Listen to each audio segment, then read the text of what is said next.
The addition of Cranker's Brewery to the Big Rapids community has been a great asset. We sat down with Adam Mills, head brewer, to learn more about who he is, as well as the backstory of Cranker's great brews. So, you have been brewing completely, including amateur brewing, for how long? 7 years. And you've been judging. You're a certified judge, aren't you? Yeah. How long has that been going on? For about 5-6 years.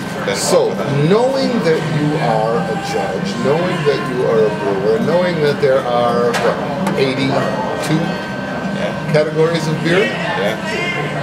Which do you like best? I think some beers are universal in their season proof. Some of those are some of the sour beers that I've had, either from the likes of Cantillon, Jolly Pumpkin, Russian River. The nice things about those beers are their balance point is built off of tartness as opposed to bitterness, and to me, tartness is a more drinkable approach, basically, and so they can be refreshing, very complex, both sessionable size, anywhere from 4 to 5%, all the way on up into stronger beers as well. So, which do you like brewing best? I haven't brewed a lot of sour beer, but as far as what I like brewing best, right now I'm enjoying brewing IPAs. They're new for me. As a home brewer, I never really brewed a lot of IPA. So now the hops, the landscape of hops is changing all the time. There's new varietals coming out all the time. And they each have their own unique angle. And when so you're getting brewing an IPA, when do you get? I mean, some of this stuff just involves imagination.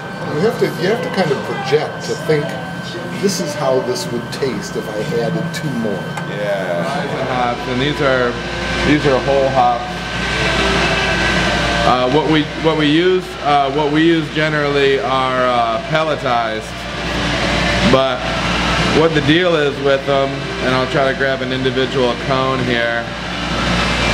Okay, so the individual cone, what it really ends up looking like is, before it's all pressed out, it looks just like a regular pine cone, except it's loose and leafy.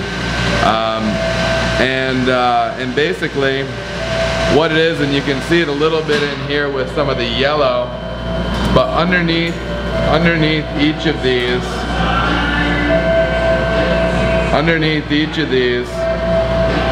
as this yellow core at the base of each cone, and that's what is the lupulin glands, which holds a lot of the oils for bittering and aroma and everything like that. And so this is really just called a brewer's cut, and they sent them to us like this to evaluate. And what you would do is, to evaluate them, you would take a few of them in your hands,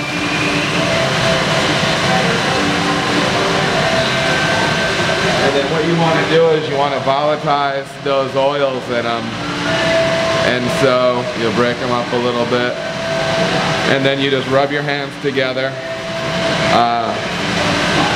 and then you go in and smell, and that opens up all those aromas and everything from them. It's nice now, and it's nice because when I was doing it at home for fun, there would be times where I would be thinking about brewing when I should have been thinking about something else. Now that it's my living, I feel better about thinking about brewing all the time. And basically what it is for me now is it's building off of concepts of balance. So how am I going to strike balance in this beer? Oh yeah, ultimately, I mean that's the root of everything. You want to produce a balanced, drinkable beer, and so whether you're incorporating a low hopping rate, a high hopping rate, if you're incorporating fruit in that or different malts, that'll bring about a different balance to that beer. That's still what I'm fascinated with. So a lot of it it really is still dreaming. Oh, it's all out there. Yeah, absolutely. Absolutely, yeah, and that's one of the exciting things. Even just hop-wise, in the next decade, there's innumerable hops that are coming out, new hops with different flavor and aroma profiles, and then that just means there's more ways that you can match everything up. And so with beer, you have so many variables. So it can either be the malt that you're using, the hops that you're using, anything different, whether it be herbs, spices. Different things like that, different adjuncts into the yeast strain. I'm not sure if I mentioned yeast strain, but there's all these different ways to build something.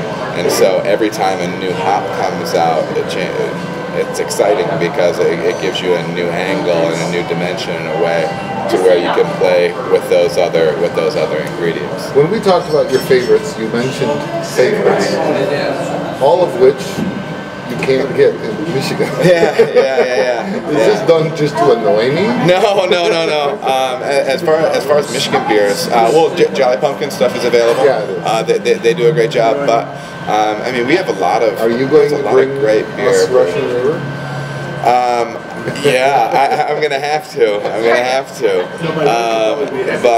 But as far as Michigan goes, I mean, there's a lot of great beer that I think sometimes can get overlooked as breweries growing whatever. Like for instance, Bell's, their Two-Hearted Ale is fantastic. It's one of the standards of IPA. Rate Beer's latest mailing today. Their top performers. There's 2 Michigan beers. Their top new beers, there's 2 Michigan beers. Michigan is really up there, isn't it? Absolutely. There's a ton of great beer made here. For sure. Is there an explanation for Michigan's success as a brewing state? Yeah, I mean, I think a lot of those places are some of the places that have been around for a little bit, and I think it's one of those things. Those beer rating websites and stuff like that. There's usually a couple things that are held in common. Generally, they're talking about big barrel-aged beers and stuff like that, stronger beers. And I think we have a good foundation with Founders, Bell's, New Holland, and then some other breweries on the southeast side of the state.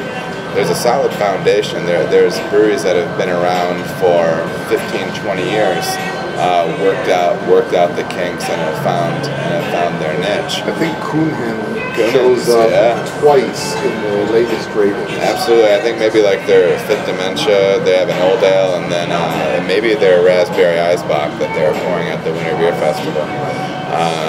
Just great. Or maybe and it could have been one of their IPAs. Just making a lot of great beer, And I personally think this. I don't know. I think it's nice. It's nice having seasons here, and I think if you want to make that connection, the fact that we have the seasons lends it to different types of beer.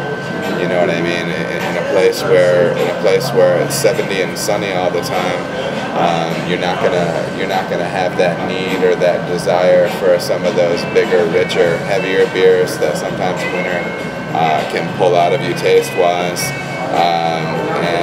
So the fact that we have 4 seasons and get to experience all of them, I think can help to lead to that diversified portfolio a little bit.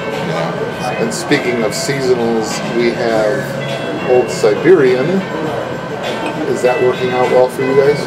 Yeah. Conceptually, the Old Siberian is an English-style strong ale. It's one of the things where I'm a big believer in keeping things relatively simple with recipes, especially bigger, stronger beers. Get nice malt. It's a base of Maris Otter, which is a really nice British cultivar. Very flavorful in its own right, and a little bit of pale chocolate malt and a little bit of the dark Belgian candy syrup to try to give it some dimensions, to give it some angles. And this one was fermented on Hungarian oak spirals to get a little complexity from the oak, and so yeah, it's that's our approach. Adam Mills, the head brewer at Crankers, is still having fun? Absolutely. It's great, and it's nice. It's one of those things where there's still so much beer to make, you know. So yeah, you don't have to be limited. Well, we still have a lot of beer to review. That's right. Thanks so much. Thank you. Hello. Hello. Let me know. Hi.